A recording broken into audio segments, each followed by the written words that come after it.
We all play a different role in our life, but some play multiple roles. They might have different identities throughout the day. There was this woman in Japan.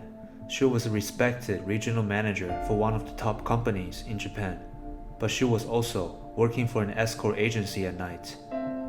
Once people discover that they have different identities, they are often shocked by the contrary. Hello everyone, let's investigate here. Today, we will be going over a case where a college student was murdered. After extensive research, the authorities quickly found out that she was not just a regular college student.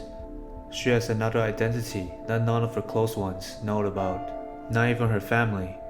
Let's dive right into today's story, the murder of Mackenzie Leuck.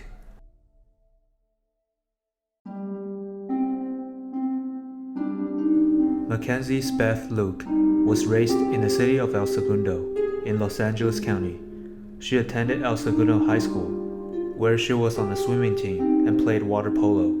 She was also the captain for the cheerleader team. She then attended the University of Utah, where she majored in kinesiology and pre-nursing. Mackenzie worked at the Salt Lake City Biological Testing Company and planned to have a career in health science, speaking to advisors about going to nursing or medical school. Mackenzie planned on graduating in May 2020. We can definitely say that she is on track with her life, and her future is looking really bright. But for some reason, she just disappeared from the face of the earth a couple of months before she graduated, and no one knew where she went. In June 2019, Mackenzie flew back to Los Angeles to attend her grandmother's funeral, who had just passed away, and flew back to Utah on June 17th in the early morning. After she arrived at the Salt Lake City International Airport, she texted her mother saying that she had arrived safely, and this was the last time that her mother would ever hear from her. Originally, people thought she was just coping from her loss of her grandmother, and she needed some alone time. But after a few days, Mackenzie did not return any call, and her phone was turned off. Her family started to feel like something was wrong, and called the police to report about their missing daughter. At first, the police did not take it seriously. They thought it was normal for a girl around Mackenzie's age to disappear for a couple of days, and that she will contact her family soon. But the police quickly realized that this isn't that simple. First, Mackenzie was single, she wasn't seeing anyone. And on the following day, upon returning to Utah, she had her midterm exam, and she didn't show up for it. This is extremely odd, since Mackenzie was always on top of her schoolwork. She would never miss any major event like this. The police then started to investigate the airport, where she was last seen. According to the surveillance footage, they did find Mackenzie, where she was wearing a white sweater. After getting her luggages, she got into a car and left the airport. The driver of the car became the top suspect for this case, and the police quickly tracked him down. After interrogating the driver, he stated that he was working as a private chauffeur for this website, where he was told to pick up Mackenzie and drop her off at the designated location. He stated that Mackenzie did not ask him to drop her off at her dorm. Instead, she told him to drive him to a park named Hatch in the north side of Salt Lake City.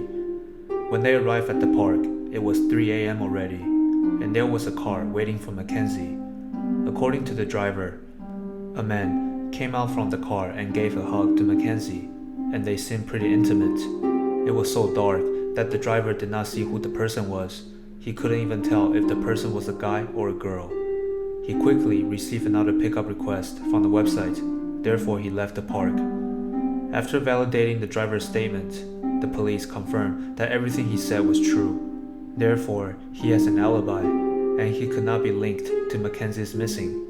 Now, the top suspect became the person who picked up Mackenzie at the park. So who is this person? Why did Mackenzie go to see him right after she got off the plane? The police had no clues but to start posting missing person posters around Hatch Park, in hope that someone can provide valuable information.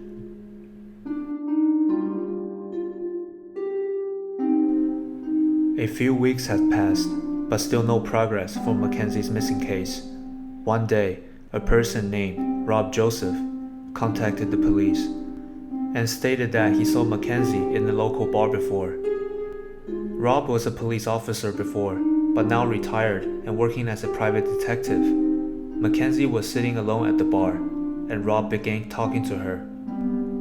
He learned that Mackenzie was running out of cash, and she didn't want to let her family know.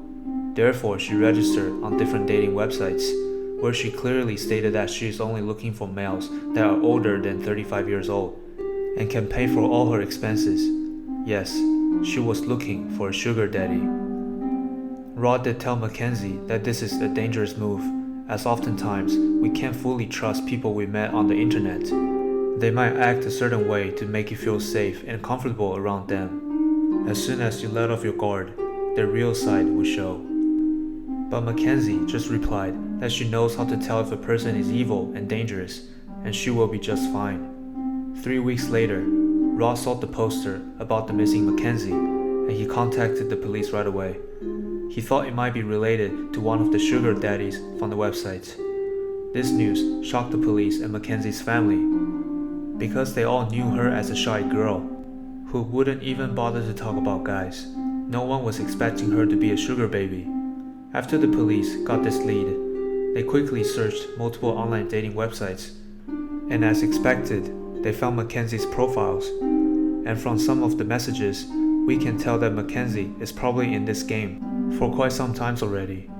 After tracking down the messages sent to Mackenzie that night, there were multiple guys who had contacted her. The police quickly ran the IP address for all the guys and found out one of them lived around Hatch Park a year ago.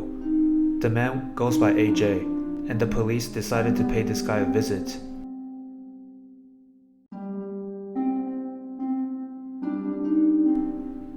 AJ agreed to talk with the police.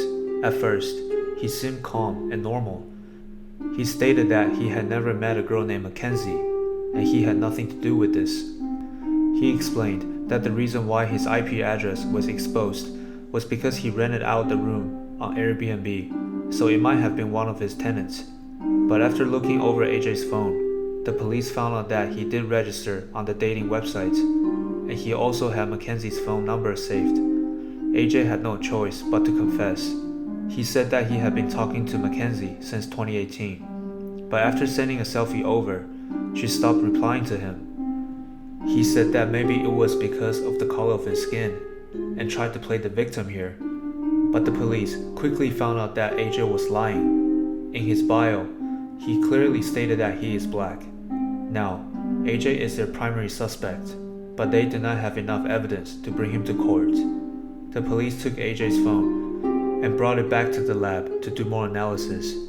They started to investigate AJ, and soon, the police started to worry about the missing Mackenzie.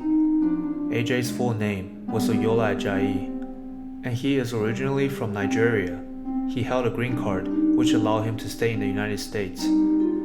He studied computer engineering and was an information technology worker and was briefly in the Army National Guard.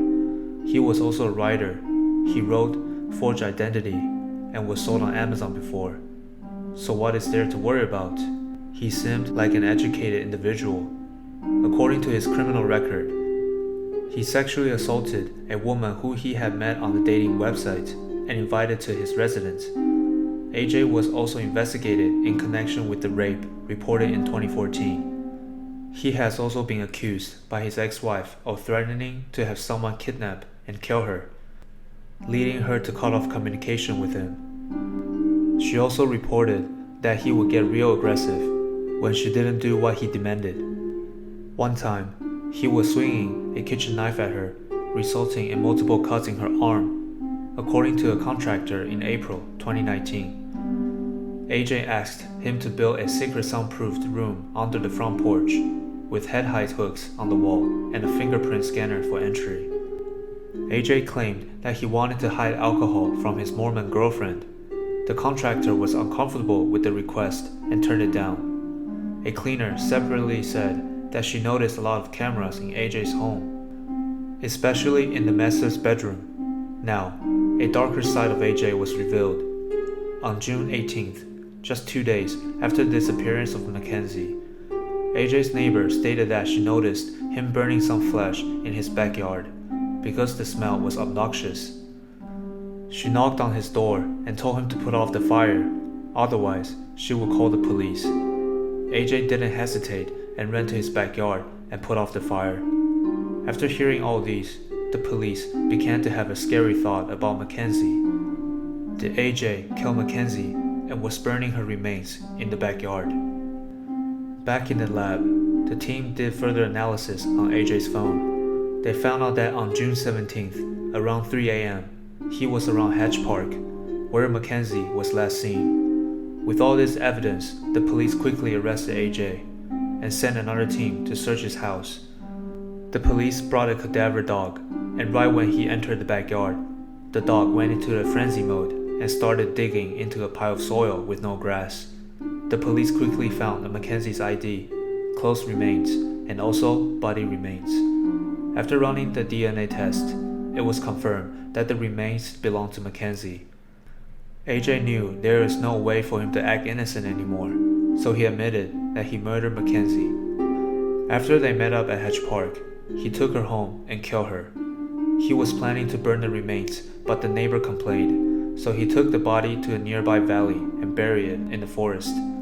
Later, AJ took the police to the location where he buried Mackenzie.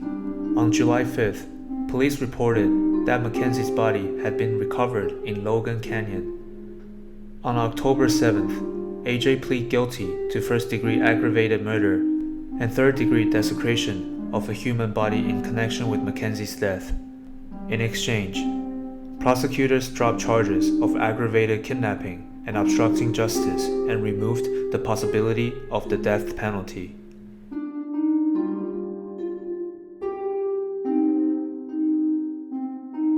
You won't believe what AJ told the police. He said the reason why he killed Mackenzie was because he wanted to see what it feels like when you kill a person. This is extremely sick. According to multiple FBI criminal psychologists, they described AJ has the potential to become a serial killer. He is smart, and he knows how to destroy the evidence. It is good that he is behind the bar now. AJ was sentenced to life in prison without the possibility of parole. In addition, AJ was sentenced to 5 years in prison for desecrating Mackenzie's body. Just like Rod said, we can't fully trust the people we met online, and we should always know how to protect ourselves and never let off our guard. Unfortunately, Mackenzie fell as a victim to this. Mackenzie's father said, "My daughter, Mackenzie Leuck, was a sweet, amazing young lady with the world ahead of her.